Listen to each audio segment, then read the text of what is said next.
My name is Olivia, and I became a single mom when my daughter, Julie, was just 11 years old. My ex-husband, James, decided he found someone better and left us. Just like that, he was gone, leaving me to pick up the pieces of our broken family. From that moment on, it was just Julie and me. I threw myself into work, determined to give her everything she needed. I climbed the corporate ladder, worked overtime, and took on extra projects, anything to make sure she never went without. But the pain of being abandoned hit her hard. She became distant, angry, and her grades started dropping. She would get upset over the smallest things, and I didn't know how to help. I was doing everything I could to be both mom and dad, the provider and the comforter, but it felt like I was failing. Finally, I decided to take her to see a psychologist. Dr. Virginia was kind and patient, but even she had a tough time reaching Julie. "Your daughter is dealing with a lot of pain," she told me after a particularly tough session. "It's going to take time, Olivia. Be patient with her." Years passed, and things seemed to improve, or at least I thought they did. Julie grew into a beautiful, smart young woman. On the surface, it looked like she was healing, but I could feel something wasn't quite right. There was a quiet resentment in her that I couldn't fully understand. It wasn't until I started dating again that I saw how deep the damage really was.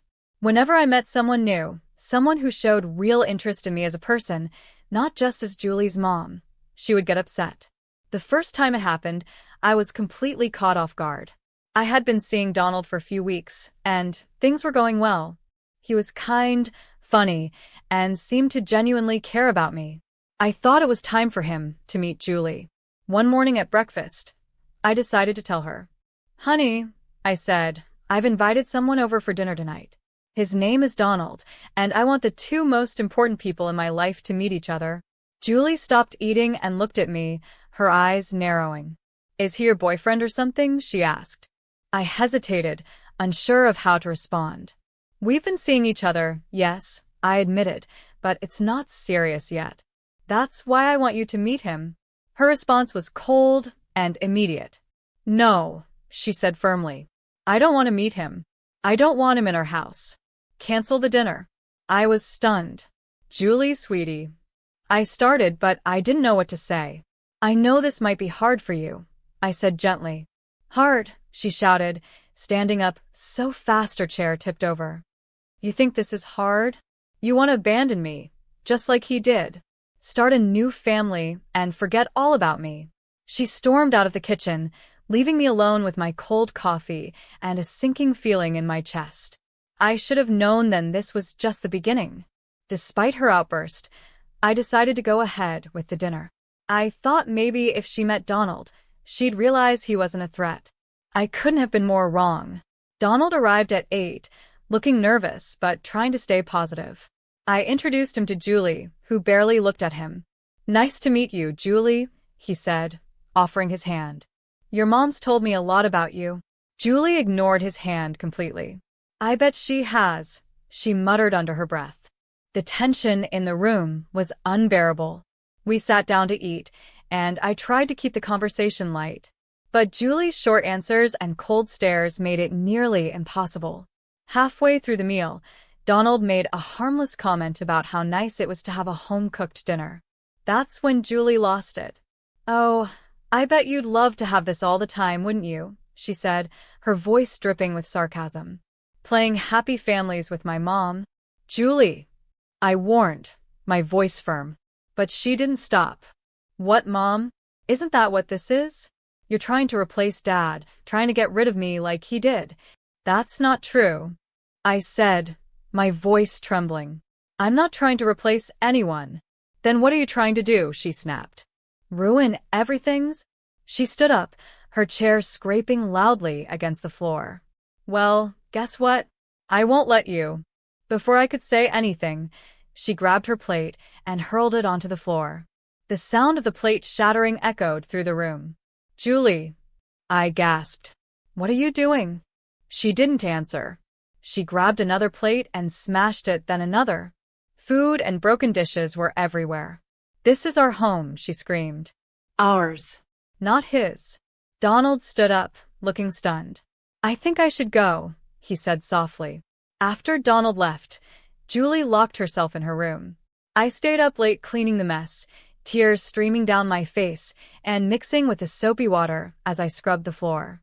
The next morning, Julie acted like nothing had happened. But everything had changed. From that day on, every time I tried to date, it was the same anger, tantrums, and hostility.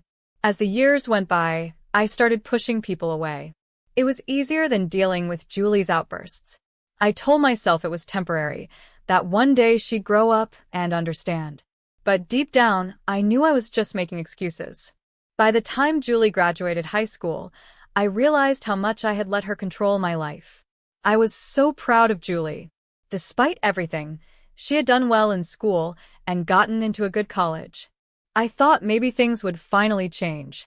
The night before she left for college, she said, "Mom, you won't bring anyone home while I'm gone, will you?" I sighed. "Julie, honey, you're starting a new chapter of your life. Don't you think it's time I start mine too?" Her face darkened. "So, you're planning to replace me?" "Julie, please," I said, trying to keep calm. "That's not fair. I've spent the last 9 years putting you first. I've given up everything for you." The moment I said it, I regretted it. Her eyes filled with tears. "So, I'm just a burden to you? A sacrifice you had to make," she cried. "No, sweetie, that's not what I meant at all," I said quickly, trying to fix my mistake. But it was too late. She stormed off to her room and slammed the door. The next morning, Julie left for college, without saying goodbye. With her away, I finally had time to focus on myself. I got a new haircut, bought some clothes I liked, and even joined a gym. I reconnected with old friends, went out more, and eventually met Timothy. He was kind, funny, and understood my complicated relationship with Julie. We started dating, and for a while, life felt good. But even from college, Julie tried to control my life. Every time she called or visited, she would question me about my social life. "Mom, you haven't let anyone into our house, have you?" she'd ask. I tried to reason with her. "Julie, you're building your own life now. Don't you think it's time I do the same?" But she would get angry. She even threatened to drop out of college, saying she couldn't focus because I was replacing her. When she found out about Timothy, she called me in tears. "How could you do this to me? My grades are suffering because I'm so upset about you dating." It was exhausting. I felt like I was walking on eggshells, trying to balance my happiness with her demands. Still, I kept hoping things would improve once she graduated and started her own life. 5 years passed in this back and forth. Then, out of the blue, Julie called. "Mom, I'm coming home, and I'm bringing someone with me." My heart leapt. Maybe she had found someone. Maybe now she'd understand why I wanted to date, and that it didn't mean I loved her any less. When they arrived, I was shocked. Julie introduced the man beside her, not as her boyfriend, but as her husband. "This is Gary," she said, giving me a challenging look. "We got married last week in Vegas." I couldn't believe it. My daughter was married, and I hadn't even known she was dating someone. "Julie," I gasped. "Why didn't you tell me? Why wasn't I invited?" She shrugged. "We only met a few days ago. It was spontaneous." They didn't stay long. As they were leaving, I hugged Julie tightly. "I hope you'll be very happy," I whispered, trying to ignore the knot of worry in my stomach. For 7 months, I barely heard from her. I tried to give them space, hoping they were settling into married life. Then one rainy night, Julie showed up at my door, her face streaked with mascara. "He cheated on me," she sobbed. "I found him with another woman. We're getting divorced." Julie moved back in with me. She quickly found a job but showed no signs of looking for her own place. Remembering how she had reacted to my earlier attempts to find my own happiness, I didn't push her. I was 47, and Julie was 25. We had settled into an uneasy routine when the doctor gave me news that changed everything. I had intestinal cancer. Hearing the word cancer felt like being hit by a truck. It was terrifying. When I told Julie, she broke down in tears.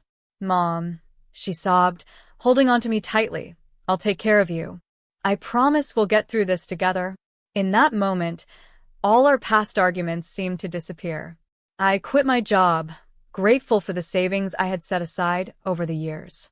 At least money wouldn't be something we had to worry about on top of everything else. Then the chemotherapy started, bringing a whole new set of challenges. I was constantly tired, nauseous, and in pain. Julie took time off work to care for me. At first, she was attentive and determined, doing everything she could to help. But as the days turned into weeks, the reality of my illness began to weigh on her. The cancer had done terrible damage to my digestive system. I often struggled to use the bathroom and sometimes needed help cleaning myself. It was embarrassing, but I had no choice. On the worst days after chemo sessions, I was too weak to even get to the toilet. I started noticing changes in Julie's attitude. The concern in her eyes was slowly replaced by something else: disgust. She'd wrinkle her nose when she came near me and complain about the smell. "Mom, you stink," she said one day, not even trying to hide her discomfort. "Can't you do something about it?" I wanted to yell at her, to remind her that I was fighting for my life and couldn't control what the cancer and treatments were doing to my body. But I didn't. I stayed quiet. She was trying in her own way, and I told myself that had to be enough. One day, after an especially hard morning, Julie came to me with a serious look on her face. "Mom," she said, avoiding my eyes, "I think I need to go back to work. We should hire a nurse to take care of you." I nodded, hiding my disappointment. "I understand," I said softly. "We'll look into getting a nurse." The clinic where I was receiving treatment assigned me a nurse named Virginia to help at home. She was a blessing, strong, skilled, and always kind. Virginia never made me feel embarrassed or ashamed. When she helped me clean up, she'd smile and say, "Don't worry, Olivia. We'll have you feeling fresh as a daisy in no time." With Virginia's help, my life improved a lot. I felt more comfortable, and it was a relief to have someone who treated me with dignity. But Julie wasn't happy about the arrangement. "I don't like having a stranger in our house all the time," she complained. "It feels invasive." I tried to explain to Julie that Virginia was essential for my care, but she wouldn't listen. Then one evening, she dropped a bombshell. "Mom, I've been thinking," she said in a careful tone. "Maybe it would be better if you moved to a care facility. You'd get round-the-clock help, and I could look after the house." I stared at her in shock. "No. I'm not leaving my home. This is where I feel comfortable, and this is where I'm going to fight this cancer." Her face darkened with frustration. "Fine," she snapped. "Have it your way." She stormed off, leaving me feeling a deep sadness. I was fighting for my life, but it felt like I was losing my daughter. The chemo treatments were brutal. Each day brought new challenges and humiliations. But nothing prepared me for the day my hair began falling out. I was in the bathroom, running my fingers through my long hair, once my pride, when clumps came away in my hand. I stared at the strands in shock. Julie's shriek snapped me out of it. "Mom, there's hair everywhere." "I'm so tired of cleaning it up," she yelled, standing in the doorway with a look of disgust. Her words hit hard. I looked at her, searching for some compassion, but found none. In that moment, I made a decision. "Virginia," I called softly to my nurse. "Can you cut my hair?" Virginia nodded and carefully trimmed away the remaining strands. As she worked, I caught a glimpse of Julie in the mirror. Instead of offering comfort, she laughed. "You look like an alien," she said, smirking. "Maybe you should get a wig." Her words hurt more than I could express, cutting deeper than any physical pain. That night, after Virginia left and Julie went to her room, I cried silently into my pillow. I kept asking myself, where had I gone wrong? How had my sweet little girl turned into someone so cold and unkind?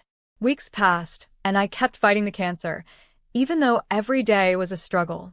Then one afternoon, Julie dropped another surprise.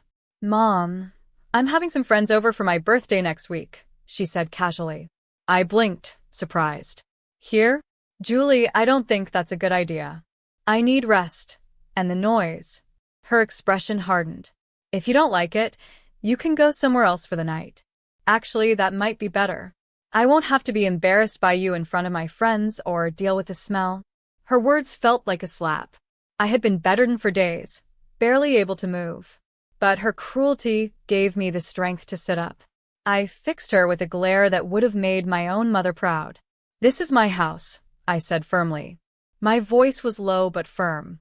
"If you don't like living here with me, you're welcome to leave." Julie's eyes widened in shock, then narrowed with anger. "You're so selfish," she screamed. "All you think about is yourself. You know what? It would be better for everyone if you just died already. Then you'd stop being such an inconvenience to everyone around you." The room went silent. I stared at my daughter, stunned, unable to believe what she had just said. In her eyes, there was no love, no kindness, just cold, hard anger. "Get out," I shouted, surprising even myself with the force in my voice. "Pack your things and get out of my house. Now."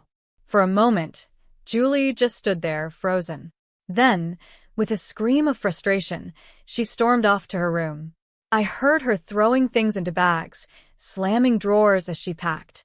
A few minutes later, she stormed past me, her bags in hand. "I hate you," she spat as she reached the door. "I wish Dad had taken me with him when he left." And then she was gone, slamming the front door so hard it bounced open. The door stayed ajar, mocking me as a reminder of her dramatic exit. I sat there, staring at it, feeling completely drained. Finally, I reached for my phone with trembling hands and called my friend Abigail. When she answered, I choked out, "Abigail, I need help. Can you come over?" Abigail arrived quickly, concern written all over her face. She closed the door and rushed to my side. "Olivia, what happened?" Everything spilled out. Julie's harsh words, her cruel behavior, and how she had left. Abigail listened, her expression shifting between shock and anger. "Oh, Olivia," she sighed when I finished. "You need to stop worrying about that ungrateful girl and focus on yourself. You're fighting cancer, for God's sake."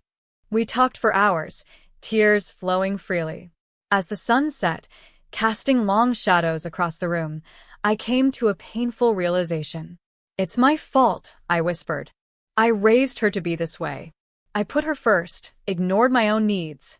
I thought I was being a good mother, but I was just teaching her to be selfish." Abigail took my hand. "It's not your fault, Olivia. You did your best.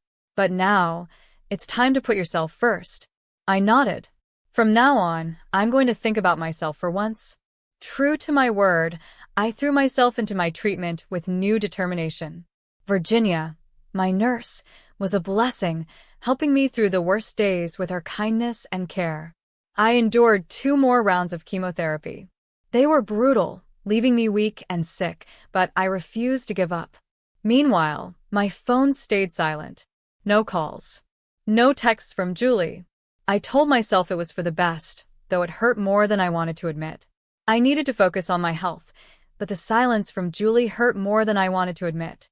Months passed, and during a routine checkup, my doctor smiled, really smiled, for the first time since my diagnosis.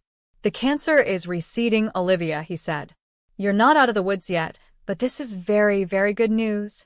I left the hospital feeling lighter than I had in months. The world suddenly seemed brighter, full of possibilities I thought I'd lost forever. I was thin and frail after months of illness, and my clothes hung loosely on me. But for the first time in a long while, I felt like myself again. I started taking short walks in the park near my house, letting the sun warm my face and feeling the breeze on what was left of my hair. One afternoon, I stood in front of my closet and realized none of my clothes fit me anymore. But instead of feeling sad, I felt free. It was time for a change, inside and out. I spent a whole day going through my wardrobe, making piles to donate to a local shelter. As I packed up the bags, it felt like I was shedding more than just clothes. I was letting go of the old Olivia, the one who always put everyone else first and let herself be walked over. Looking around my big, empty house, I realized it didn't fit me anymore. It wasn't who I was now. With my savings providing a safety net, I made a bold decision. I wouldn't return to work. Instead, I would downsize and focus on truly living. I contacted a realtor and put my house on the Donald app. It sold quickly, and I found a small, cozy apartment that felt just right for me. Bright, manageable, and full of potential, it was the perfect place for a fresh start. I used the extra money from the sale to secure my financial future, and for the first time in years, I felt safe and at peace.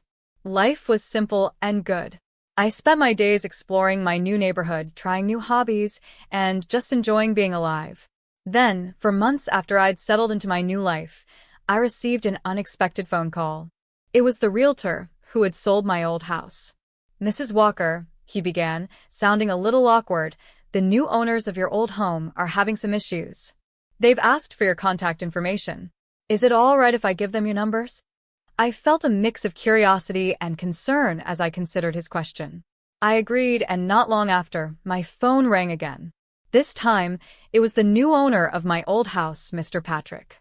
"Mrs. Walker," he began, his voice tense, "I'm sorry to bother you, but something strange happened today.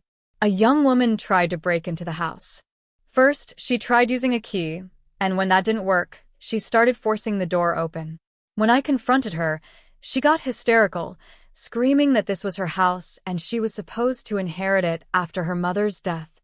The blood drained from my face. It had to be Julie. She must have thought I was dead and come to claim her inheritance.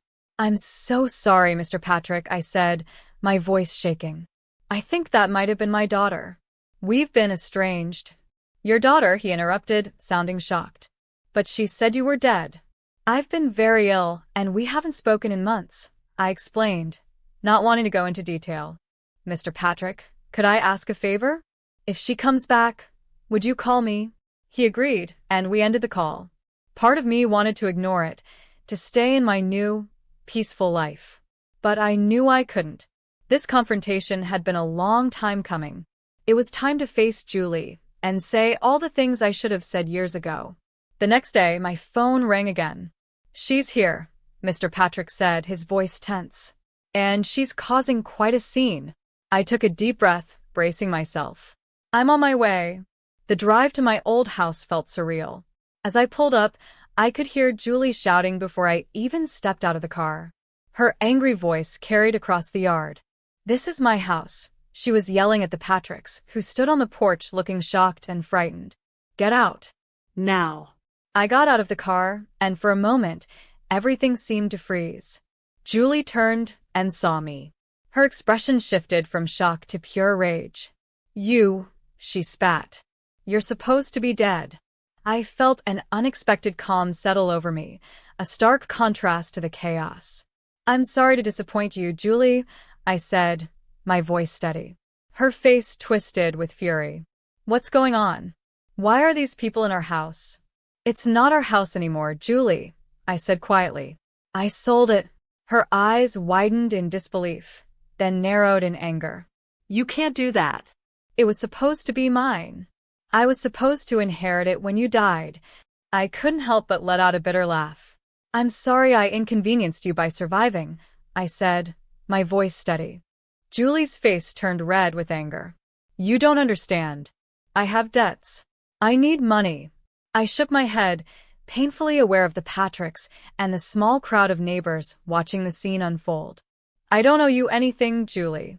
You abandoned me when I was fighting for my life. You wished I was dead. Why should I help you now?" "Because you're my mother," she screamed. "You're supposed to take care of me." A wave of sadness swept over me, but I didn't waver. "No, Julie. Not anymore. You're an adult. Your choices, your consequences." Her face twisted into a hateful expression. "You know what? Dad was right to leave you. You're useless. It would have been better if you had died." Her cruel words hung in the air, shocking even the onlookers into silence. But this time they didn't hurt me like they used to. This time, I felt only pity for the angry, bitter woman my daughter had become. Without saying another word, I turned and walked back to my car. Before getting in, I spoke to the Patricks. "If she comes back or tries to break in again, call the police. She has no right to be here."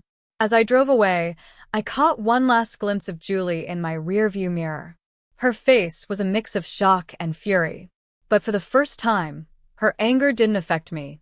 I was free. In the months that followed, I fully embraced my new life. I took up painting and found joy in splashing colors across a canvas. My health kept improving, and every day I felt stronger and more alive. Julie never called or tried to contact me again. Sometimes, I felt a pang of sadness for the relationship we had lost. But mostly, I felt relief. I had spent so many years trying to fill the endless pit of her needs. Now, for the first time, I was living for myself,